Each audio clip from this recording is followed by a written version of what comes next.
Walang sinabi at walang magawa ang lamig ng Ontario, Canada. Nagsama-samang muli ang mga magkakasama noong 2016 na dagdagan pa na nagdagdagan. Ito po ang ating nandito kami para sa iyo, former President Rodrigo Roa Duterte. Ako po si Ronald Alan Turlang, isang daily vlogger sa Toronto. Maraming salamat sa lahat ng pumunta, sa lahat ng hindi nakapunta, sa lahat ng sumusuporta sa ating laban na ito. Bring him home. Yan po ang ating sigaw. At sa susunod nating pagsasama-samang muli, huwag nating kalilimutan, isama na din natin ang ating buong pamilya.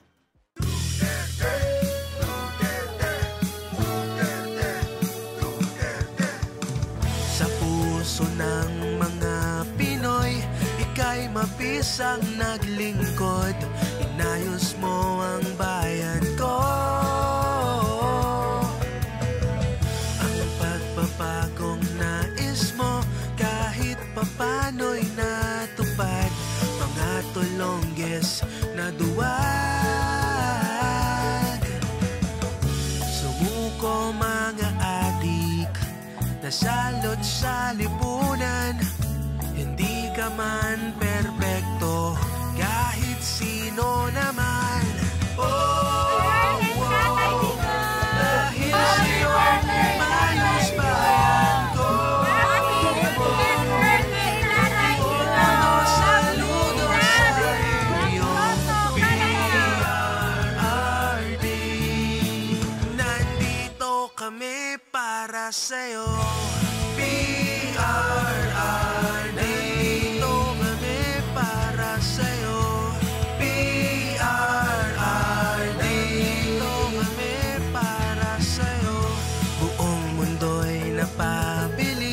Sa estilo mong sobrang astig, o kay sarap maging Pinoy. Inalay ang sarili para sa ating bayan. Tunay na Pilipino, nandito kami para sa'yo. Dahil sa'yo, umayos bayan ko. Ito po si Ronald Alan Turlan na nagsasabing basta may bukas, may pag-asa. At kung may pag-asa, may pupuntahan tayong magandang buhay. Maraming salamat po. Kita-kits muli.